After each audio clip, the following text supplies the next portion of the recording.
Parlemen Newsroom kembali menyapa Anda nih pemirsa bersama gue Alfat Rizky, Nuki Tampu Bolon, Ubed, dan Agung.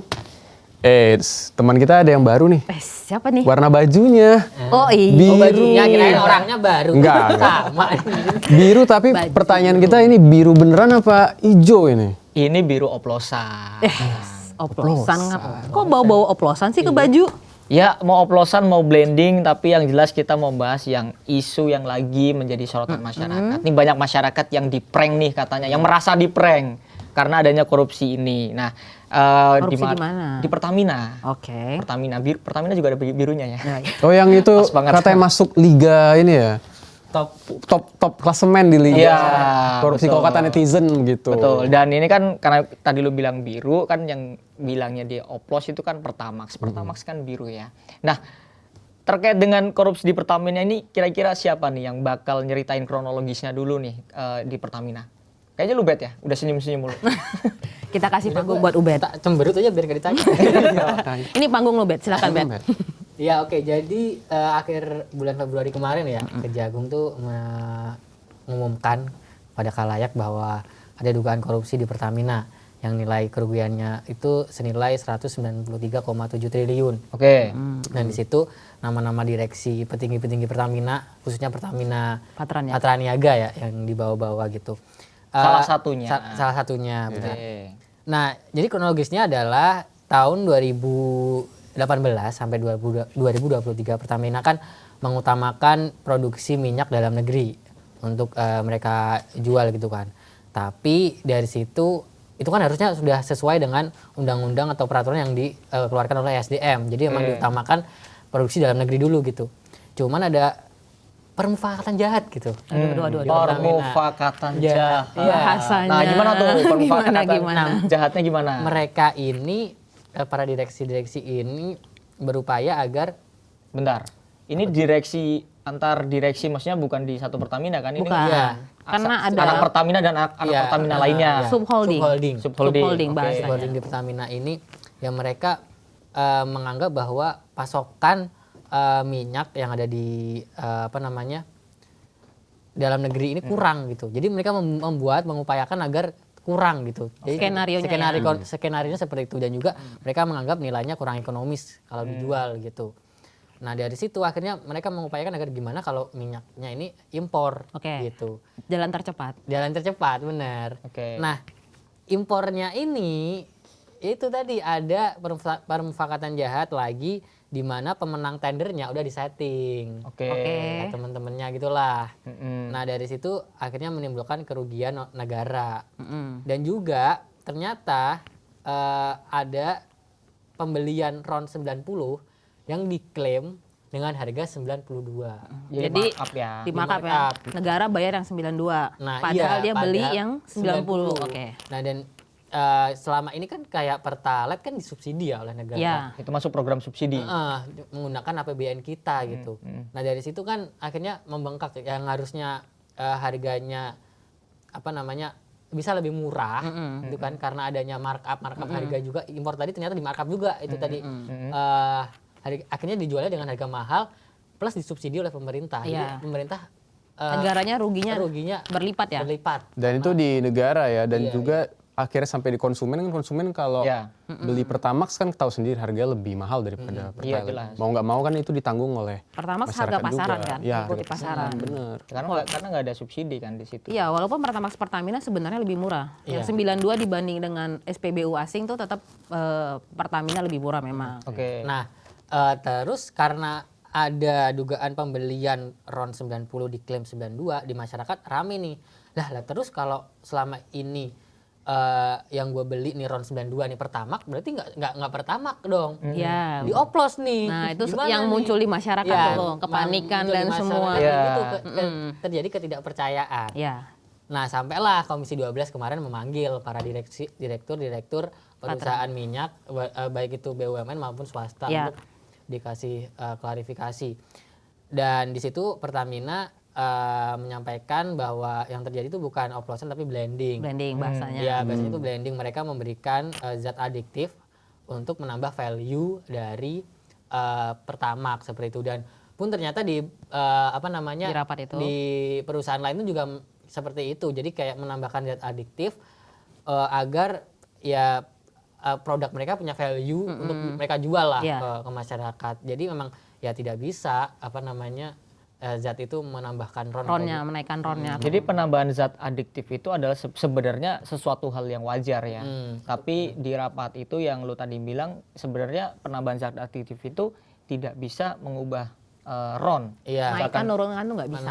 Sebetulnya 90 misalkan 90 jadi 92 itu nggak bisa. Nggak bisa. Kalau zat adiktif itu jadi misalnya dengan ron 92 nih sama-sama nih Pertamina. Terus kita sebut SPBU asing tuh Shell, BP atau Vivo itu dia sama-sama 92.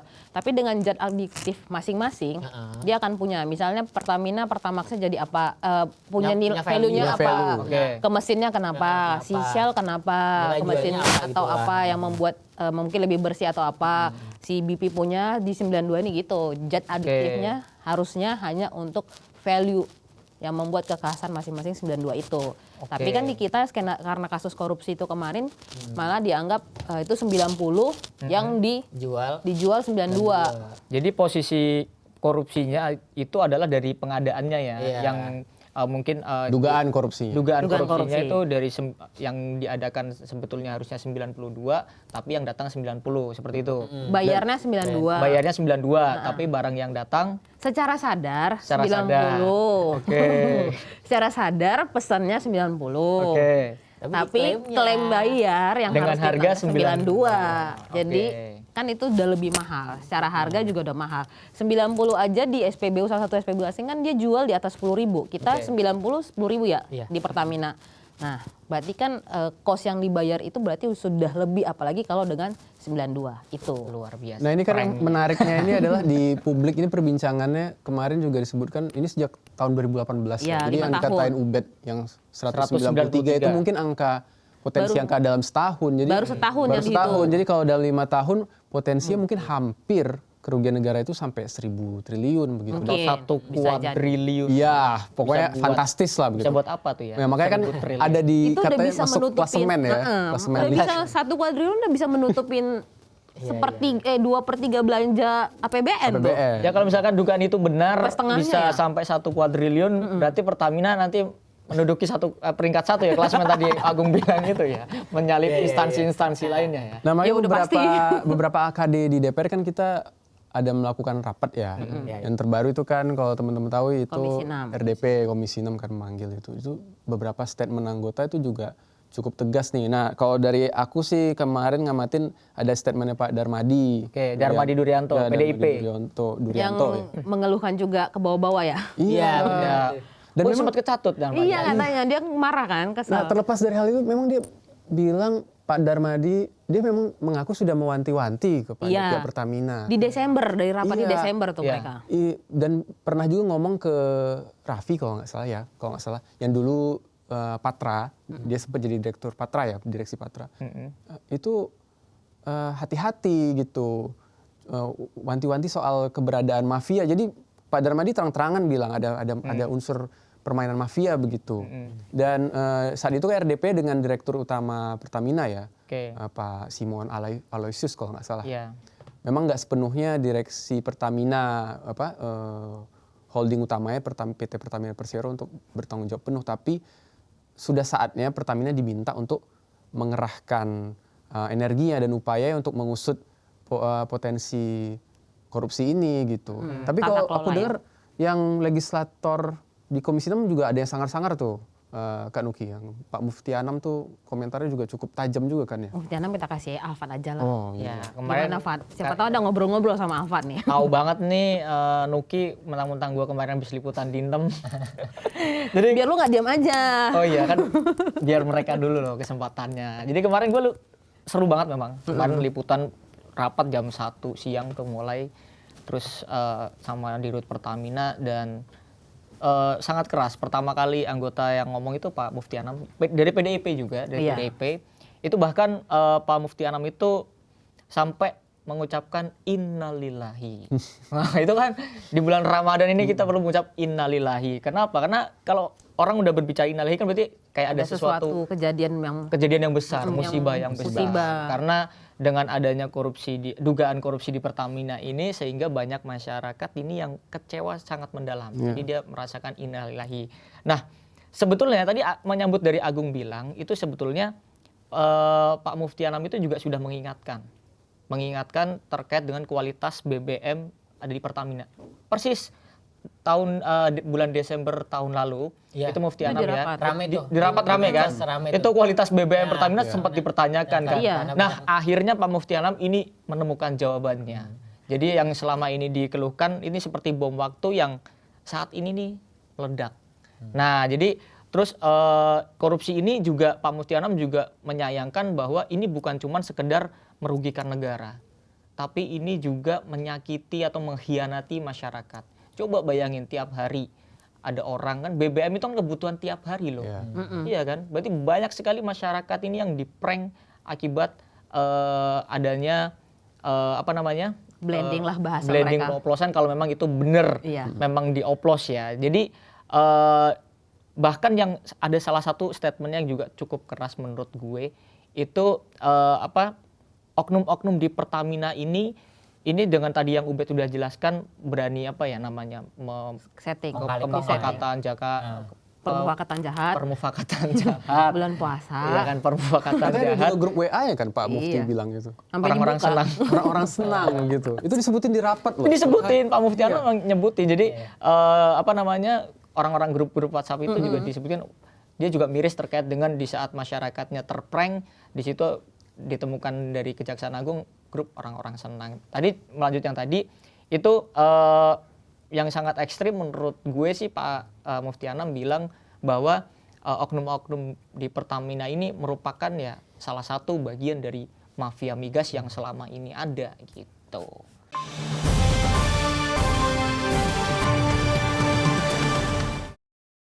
Itu dulu deh kayaknya Pak Mufti Anam tuh panjang banget ngomongnya, ntar disambut lagi, ntar gue tambahin lagi gitu. Iya, jadi kemarin juga di rapat Komisi 6 dengan Dirut Pertamina dan Dirut Patra Niaga itu juga si Pak Nasir Bahar ya dari PAN itu juga bilang sebenarnya dia malah bilang nih udah kegagalan Komisi 6 dari periode yang sebelumnya, Komisi 7 di periode sebelumnya bahkan kegagalan negara, kegagalan pemerintah. Dalam? Karena mafia migas ini ternyata belum habis diberantas. Oke, berarti nyambung dari yang tadi Pak Mufti Anam ya. Sebenarnya kan itu kalau dia bilang tuh ini kayak daging-dagingnya ini. Mafia migasnya ini kan kayak daging-daging kata makanya harus tata kelola ini kenapa Komisi 6 ataupun Komisi 7. Kalau memang Komisi 7 yang periode lalu kan dia lebih ke teknis ya. 6 itu tata kelola karena BUMN asetnya.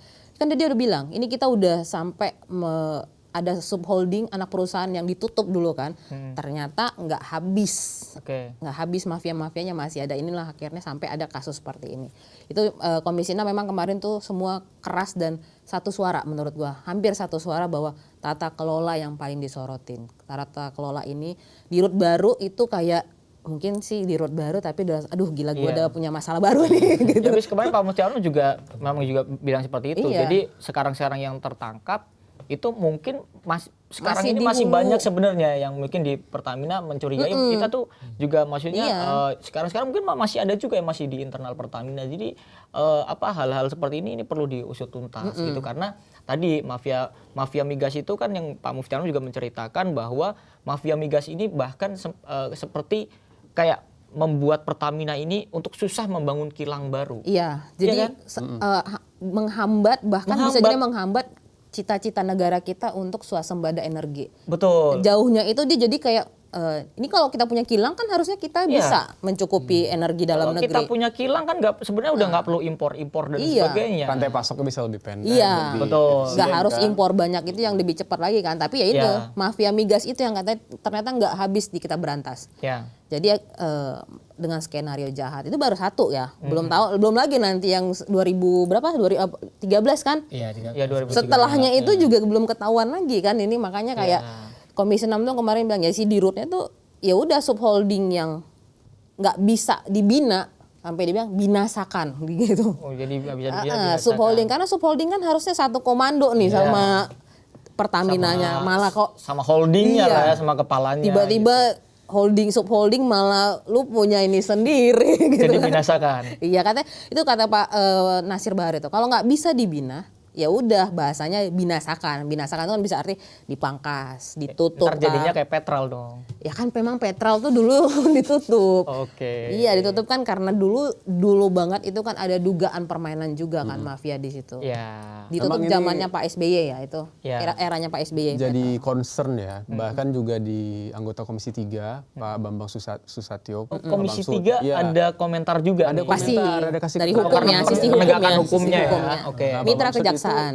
sebenarnya memberikan keterangan ya, Oke. kalau mendesak Kejagung untuk mempercepat proses penyelidikan ini begitu, agar ini nggak jadi bola liar gitu loh di tengah masyarakat. Seperti yang kita diskusikan tadi, kan ramai perbincangan di netizen ya, kalau orang jadi khawatir nih ada trust issue gitu ketika Oke. mau membeli bensin gitu di SPBU Pertamina. Kan kalau teman-teman beli ke SPBU Pertamina kan selain memang harganya lebih berdaya saing, Iya. ini juga rasanya kayak ingin ngebantu negara nggak sih? Iya dong. Ini punya nggak sih negara perasaan gitu. Pernah dong. Nasionalisme ini punya negara gitu. Ngerti gitu loh. Gua mau nyumbang buat APBN nih. Kayak gini kan rasanya, ya masa iya sih? Kayak beneran nggak sih gitu? Enggak udah rela-rela bantu negara tapi malah dikhianati. Itu sama kayak di IG-nya Bu Rike, waktu Bu Rike sama beberapa anggota Komisi 6 sama Pak Adi Satria wakil ketua. Kan mereka ada nanya, dia nanya ini ke pembeli di Mas yakin nggak? Dijawabnya ya udah doa aja Bu kalau itu memang benar gitu. Pasrah ya? Iya, jadi kayak udah ada kepasrahan kan. Itu dari sidaknya. Dari tadi diam aja. Apa yang mau disampaikan? Kayaknya ada sesuatu coba. Kan mendengarkan nyimak. Oh iya, tadi Masa panggungnya udah di seolah-olah. awal. Panggungnya udah di awal. Nah, tapi kalau kemarin kan aku ke Padang ya. Terus pas lagi rame nih isu ini. Ini liputan ya, liputan. Ya, aku bikin konten tuh Wes. soal di medsos DPR tuh ada konten namanya suara warga. Oke. Jadi aku nanya-nanya ke warga di Padang nih soal isu Pertamina ini. Dan memang kalau di masyarakat sih kemarin ya karena baru ya masih belum rame saat itu. Tapi memang masyarakat ada itu trust issue, maksudnya ketidakpercayaan setelah Muncul kasus ini. itu. Iya. Tapi mereka ya tetap membeli karena ya tidak ada Adanya. pilihan lain adanya. Karena memang di banyak daerah kan SPBU-nya itu hanya Ya udah, didominasi hanya Pertamina Pertamina kan. itu, gitu. Kayaknya Kalau kita kayak- di Jabodetabek atau Iya. beberapa kota besar Jawa Masih itu bisa lah. masih ada yang SPBU asing yang udah masuk ya walaupun nggak banyak. Nah maksud saya, maksud gua kan masyarakat nggak ada pilihan nih, Iya. tetap akan membeli Pertamina bagaimanapun tetap Iya. Pertamina menjadi top leader di Indonesia. Soalnya rantai Dan top SPBU-nya klasmen ya sekarang. Ya, nah gimana nih Pertamina untuk agar kualitasnya itu tetap bagus lah menjawab kepercayaan masyarakat agar bisa membalikkan lah Trust isunya trust itu. isunya itu menjadi Jadi trust beneran. trust beneran kayak gitu. Oke. Nah itu juga disorotin waktu di Komisi 7 justru sebenarnya. Komisi 6 kan dia fokus dengan tata kelola ya, harus pembenahan. Memang pembenahan ini jatuhnya untuk ke mengembalikan. Tapi kalau Komisi 7 itu cara mengembalikan tuh dari yang gua ikutin di rapatnya itu dengan Patra Niaga dan beberapa SPBU Sorry, itu. Komisi 12 kali. Komisi 12 sorry, masih ke bawah-bawah ya. Komisi 12 sekarang. Sekarang kan Komisi 7 udah berubah jadi Komisi 12 sekarang ya. Komisi 12. Iya. Komisi 12 itu juga banyak anggotanya itu menekankan bahwa harus lakukan uji lab secara terbuka. Memang kan selama ini udah diuji oleh Lemigas ya, Lemigas yang melakukan. Tapi ada beberapa yang bilang ya uji lagi terbuka sampaikan secara rigid. Bahkan kalau perlu itu melibatkan kayak ada anggota DPR dia Pak Hatta itu bilang melibatkan pihak swasta yang independen. Pihak Selain ketiga lah. selain Lemigas tapi ada swasta lagi membuktikan nanti tuh harus disampaikan sepenuhnya ke publik. Sebenarnya itu yang lebih diuji bukan yang impornya ya, lebih yang kilang karena kan yang masalahnya itu yang kilang juga kan. Kilang itu yang diduga blending tapi impor juga blending. Itu harus disampaikan. Uji publik itu salah satunya cara yang bisa untuk mengembalikan kepercayaan selain hal lain mungkin yang dari Pertamina mungkin udah punya upayanya. Iya. Ngomongin uji setelah rame itu kemarin Bu Nita Digital di Komisi 12 juga menyampaikan bahwa selama ini gimana sih SLK Migas sebagai lembaga yang mengawasi cara dia itu mengujinya apakah per bulan atau bagaimana dan bagaimana kualitas di masing-masing SPBU ini sama gitu. Iya. Iya. Nah itu tuh yang beliau tekankan gitu. Selama ini seperti apa sampai terjadi hal-hal seperti ini kayak gitu. Harusnya kan ada SOP tersendiri Iya, ya harusnya ada terkait SOP. dengan pengujiannya selama rentang waktu berapa terkait dengan kualitas dan sebagainya. Tapi menyambung Nuki tadi bilang memang sebenarnya Pak Mufti Anam juga menyampaikan bahwa Pertamina ini tidak cukup hanya minta maaf. Iya. Ya kan, jadi Pertamina ini perlu melakukan sebuah kompensasi lah Iya. kepada masyarakat daripada bayar buzzer, Iya. bayar anaknya artis, ya kan? Buzzernya kontradiktif lagi, kontraproduktif lagi. Iya, gitu Dia kan. pengennya kasih gratis Ateis. seminggu Gratis atau seminggu. 1 bulan gitu Iya. kan. Seminggu Sampai atau bilang setahun sebulan. tau. Setahun juga kalau bisa itu mungkin sudah Tapi cukup dia ya. sadarin nggak Pokoknya mungkin. masyarakat tuh pengennya solusi konkret gitu. Iya. Kalau Betul. rugi ya, Ya, rugi. bisa diganti gitu. Iya, betul. Dengan cara yang juga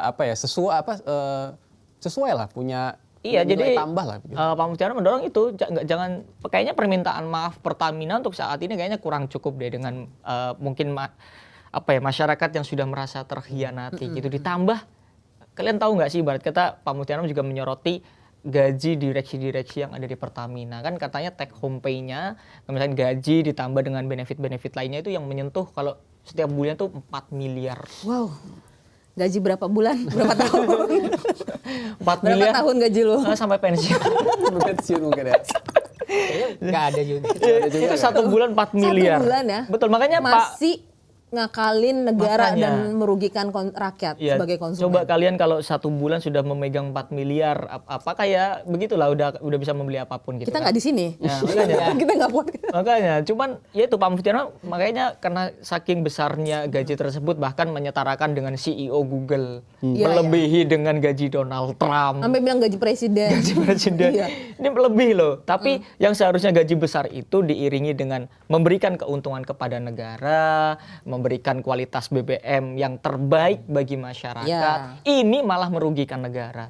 Gimana nggak kesel masyarakat, ya kan? Makanya dari aspek penegakan hukum, Pak Bamsud itu masih di keterangannya di media ya bilang ini memang harus diusut. Ya. Diusutnya itu dengan cara melihat aliran dananya seperti apa. Jadi memang mungkin perlu mengajak PPATK ya. Oke. Dan juga kalau ini terjadi dalam 5 tahun berturut-turut, ini nggak mungkin sendiri, nggak mungkin orangnya cuma satu. Pasti kerjanya mungkin melibatkan banyak. Memang kan banyak tidak satu. ini banyak pihak gitu. Jadi memang unsur-unsur ini harus Korupsi nggak mungkin dipecahkan. satu orang ya. Korupsi itu Ya nggak udah mungkin satu ditetapkan orang. sama Kejagung aja di awal berapa? 6 ya? 6. 7. Terus bertambah Itu di jadi awal kan. 9 kan Sekarang ya. ada mau diusut-usut yang katanya ada orang lagi. Merembet-merembet. Iya. Rembet, benar. Nggak mungkin memang nggak mungkin satu. Iya.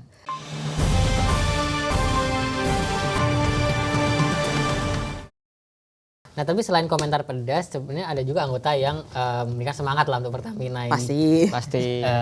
Nah Pak Kawendra ini dia memberikan semangat bahwa ini adalah semacam ujian nih untuk Pertamina. Kalau bisa nih menyelesaikan permasalahan ini, dianggapnya bisa naik kelas gitu. oke.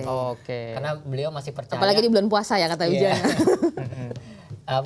Karena beliau masih percaya banyak orang-orang baik di Pertamina yang bisa merubah Betul. Pertamina ini. Makanya kita nyebutnya kan oknum sebenarnya, bukan Pertamina secara keseluruhan. Bukan. Karena di Pertamina itu juga pasti masih banyak orang-orang baik yang memang masih Betul. idealis menjaga idealismenya untuk terus bekerja bersih, memberikan pelayanan yang terbaik kepada masyarakat. Pasti ada pihak yang ingin memajukan industri energi kita ya, apalagi membuat kita lebih swasembada energi, memajukan perminyakan kita, potensi-potensi sumber daya alam itulah. Tapi tetap dari aspek penegakan hukumnya ini aku ngutip dari statementnya Pak Wakil Ketua Komisi 3 Pak Saroni di media bahwa untuk saat ini pemerintah juga perlu serius untuk memikirkan bagaimana mengembalikan kerugian negara, Iya. begitu. Karena ini kan besar ya. Betul. Ini kan masih potensi, Iya. hampir 1.000 triliun.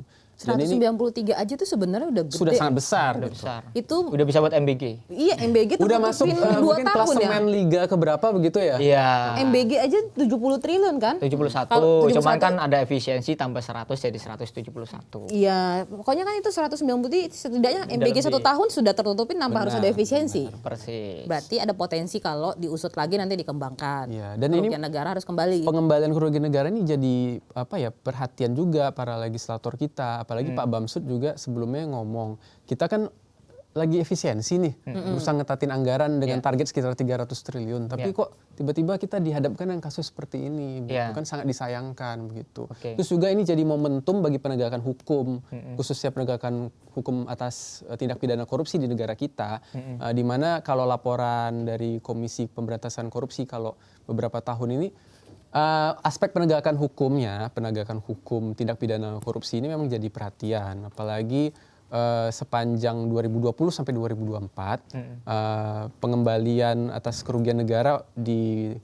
lembaga anti rasuah KPK itu sekitar 2,5 triliun begitu. Oke, itu masih kecil atau udah besar? Ya dibandingkan dengan Korupsinya? korupsi yang Iya. yang diusut, 193. yang terakhir ini diusut potensi 193. hampir 1.000 triliun. Sebelum Kita itu bilang juga 193 aja lah dulu ya, pastinya. 193 Yang udah mungkin pasti. itu baru 1 tahun. Yang udah pasti dirilis kejaksaan kan 193. Iya. 193 aja dengan total yang berhasil di KPK tadi Dikembalikan berapa? 2,5. Baru berapa nggak kali nyampe lipat? berapa Nggak, persen iya, begitu. Cuma 0,1% mungkin. Belum lagi sebelum ini kan Pak Bamsud juga menyoroti ini, belum lagi sebelum ini kan juga kasus korupsi Tata Niaga Timah itu kan hampir 300 triliun. Timah. Belum lagi Jiwasraya kita balik lagi itu juga belasan triliun begitu. Jadi Sabri. jadi rasanya ada ketidakseimbangan. Jadi ini memang harus dituntaskan, negara perlu harus serius untuk mampu bagaimana hal ini tidak terulang lagi dan kerugian negara ini bisa setidaknya ditarik begitu. Karena apalagi kan kita di tengah isu untuk penghematan anggaran, untuk pemaksimalan program-program pemerintah yang sedang berjalan. Tapi penegakan hukum juga tentu harus dari internalnya Pertamina ya, kayak kata Komisi 6. Jadi penegakan hukum berjalan, tapi kalau Pertamina nggak bersih-bersih kan sama aja. Betul. Kalau dia juga nggak bersih-bersih, nggak buang, kalau kata Pak Nasir juga itu ya nggak usah takut, Pak Dirutnya nggak usah takut dengan orang-orang titipan. Ya bersih-bersih aja kalau memang dia merugikan, hanya nggak bisa buat Pertamina jadi bersih, nggak bisa buat Pertamina jadi berkualitas, ya harus bersih. Makanya Komisi 6 kemarin kan maunya semuanya tata kelola itu dimulai dari reformasi, perombakan di manajemen internal Pertamina. Bersih-bersih berarti. Jadi penegakan hukum berjalan, di internalnya berjalan, baru kan kita akan bisa mendapatkan good governance itu kan. Good governance itu yang harus GCG-nya yang harus berjalan kan. Nah, apalagi ini kan BUMN nih. Ini kutipan lagi nih dari anggota Komisi 6 nih. Keterangan di media juga Pak Asep Wahyu Wijaya. Beliau bilang ini kan luar biasa parah ya. Seruan untuk menegakkan akhlak di lingkungan Kementerian BUMN. Kan kita ingat kan tagline-nya BUMN berakhlak. Itu justru dilulantakkan oleh salah satu BUMN terbesar yang katanya kelas dunia begitu kan. Nah, jadi soal ribut-ribut efisiensi anggaran ini, tapi ternyata ini statementnya Pak Asep bilang ada begundal-begundal yang menikmati kesenangan di atas penderitaan negara dan rakyat, dan ini sangat itu keterlaluan. grup orang senang. Ya kan grupnya orang-orang senang. Grup orang-orang senang. Terus. Itu dia orang mereka aja berani bikin grup orang-orang senang. Coba kita aja bikin grup kerja OOS. Kita bikinnya grup kerja parlemen Yusru. Mereka grup orang-orang senang itu menurut lu kayak aduh. Orang senang 4 miliar gaji sebulan. 4 miliar Alphard. bos. Tidur apa Belum termasuk tidur 4 yang lain ya, bonus-bonus lain ya. Iya, Itu belum coba. THR. Ternyata malah merugikan negara. Jadi memang harus bersih-bersihnya itu, bersih-bersih Harus kan. kita kawal semua juga, masyarakat Sama juga perlu transparansi. ngawal ya. Transparansi itu juga yang ditekankan sama Komisi 6 ya, bahwa buka-buka semua termasuk data 2018 2023. Maksudnya gandeng lemigasnya untuk menyampaikan ke publik itu. Kembalikan kepercayaan ke Pertamina yaitu buka ajak lemigasnya untuk bilang bahwa selama 2018-2023 itu hasil uji labnya seperti ini. Nah, yang sekarang lakukan lagi, tetap harus lakukan supaya masyarakat kayak kata Ube tadi di Padang itu cuma ngandelin itu ya, maksudnya. Iya, adanya itu. Iya, adanya itu gitu. Tapi kan Adanya SPBU Pertamina. Gimana di kampung lu? Ya, di Kebumen juga adanya SPBU Pertamina. Atau Pertamini? Iya. Pertamina bukan produknya Pertamina. Oh, bukan Pertamina ya. Pertashop dia. Pertashop. Coba Pertamina atau Pertashop tiba-tiba warna birunya nggak kayak gini. Jadi apa dong? Itu kan rugi, siapa yang rugi? Konsumen siapa? Rakyat kecil juga. Yang beli Pertamax kan juga bukan orang yang ekonomi menengah atas kan. B ke C yang memang yang malas antri aja biasanya. Iya, itu dia. Ya kan mungkin karena pengen round 92 tapi harganya lebih nggak jauh, mungkin ya 3.000 selisihnya. Iya, dari- lumayan kan kalau beli untuk Iya. berapa liter mobil. Tetap rakyat yang dirugikan sebagai konsumennya. Kan ada komen-komen dari netizen sindiran-sindiran ya. Sekarang berarti Pertamax itu cuman Pertalite yang nggak ngantri ya. Itu kan miris Iya, gitu. iya, iya. Pertalite fast track. Pertalite fast track ya. Itu pertanyaan fast track. Bet, lo ada yang mau tambahin nggak? Sebelum gua closing nih. Cukup sih gua. Cukup lah ya. Yakin. Jadi di medsos yang ramainya udah itu aja. Udah, kan isu banyak nih, kan udah berganti lagi nih. Iya. Masalah minyak kita ada lagi. Iya. Benar. Terus apalagi banyak lah pokoknya. Nanti biarin Alfat yang mikir. Banyak ya. KSN juga. Banyak pranknya ya negara Iya, ini ya. banyak banget banyak.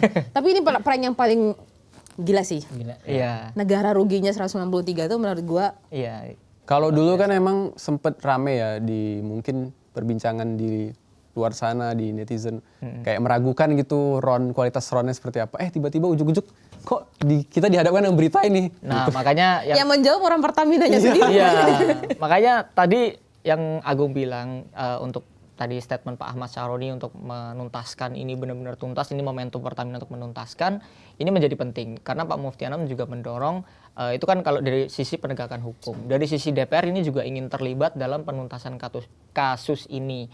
Pak Mufti Anam mendorong dengan adanya dibuat sebuah panja ya, Ngusulin panitia ya. kerja, Bahasa dia, mengusulkan adanya panja untuk supaya terang benderang mengusut tuntas kasus ini, tidak ada yang disembunyikan seperti itu. Karena menurutnya dan juga mendorong juga solusi dari Pak Mufti Anam, saat ini banyak masyarakat yang kurang percaya terhadap Pertamax. Jadi sebaiknya saat ini stok-stok Pertalite itu lebih dibanyakan. Itu sih. Jadi kita kawal terus korupsi yang ada di Masalah panja Pertamina. juga beberapa anggota ada yang setuju panja, ada yang masih percaya Pasti. dengan Pertamina. Nah, kita tunggu nih. Pasti. Kan ada Namanya panja itu kan kalau sudah terbentuk kan pasti melibatkan bisa lintas komisi, itu udah kalau sampai pansus itu kan. Kalau panja biasanya di komisi 6 aja tersebut. gitu. Atau komisi 12 nanti juga mau panja, tapi kan Panja. belum tahu. Iya. Intinya Betul. semua kan kalau dari 12 dan 7 tuh gimana kembalikan dulu lagi nih kepercayaan publik. Iya. Ya. Kepercayaan publik tuh harus kembali, berarti bersih-bersih, terbuka, transparansi, hukumnya diserahkan. Terbuka juga sama penegak hukum, koordinasi bahwa apa yang lu perlukan harus di Pertamina juga kan penegakan hukum. Kalau Pertamina juga menutup-nutupin kan. Iya, jadi karena momentum korupsi Pertamina ini juga tentunya menjadi ada sisi baiknya juga bahwa saat ini juga pemerintah ini berani mengusut ya, pemerintahan sekarang berani mengusut yang mega korupsi ini. Ini juga menjadi sisi baik dari pemerintah yang sekarang. Ternyata mungkin kalau dengan Kejagung yang sekarang kan lagi aktif-aktifnya nih, ya kan, ngusut sana sini juga menjadi apresiasi gitu kan. KPK juga sudah mulai aktif lagi untuk mengusut kasus-kasus yang ada, dan tentunya DPR-nya pastinya. DPR-nya juga kita Kencang terus untuk alhamdulillah mengawasi. kencang terus dengan tadi statement-statement yang Udah sudah kita. ngingat-ngingatin sebenarnya dari jauh-jauh Betul. hari itu, dari ngingat-ngingatin Udah sampai- benar tuh kayak udah Iya, jadi warning kan. wanti-wanti. Jadi memang anggota DPR di sini juga sangat responsif atau menanggapi isu-isu yang seperti ini, terutama ini menjadi keprihatinan di tengah masyarakat. Oke, kayaknya cukup ya kita bahas terkait dengan isu kali ini. Untuk selanjutnya juga tentunya tugas kita adalah mengawal, dan cukuplah pembahasan newsroom kali ini. Cukup lah, kita menginformasikan, sambil terus menginformasikan, kita pantau informasikan kinerja dari anggota DPR. Jadi pemirsa juga bisa menonton TVR Parlemen itu lewat YouTube, ada live streamingnya di YouTube TVR Parlemen, maupun lewat website juga bisa, website DPR di tvrparlemen.dpr.go.id. Pemirsa juga bisa memantau kinerja anggota Dewan di media sosial DPR RI @dpr_ri, ada Instagram, Twitter, TikTok, Facebook, dan juga YouTube. Kalian bisa update juga berita-berita seputar kedewanan di website resmi DPR, dpr.go.id. Di sana juga ada produk buletin dan majalah yang terdigitalisasi. Oke pemirsa, sampai berjumpa kembali di Parlemen Newsroom berikutnya.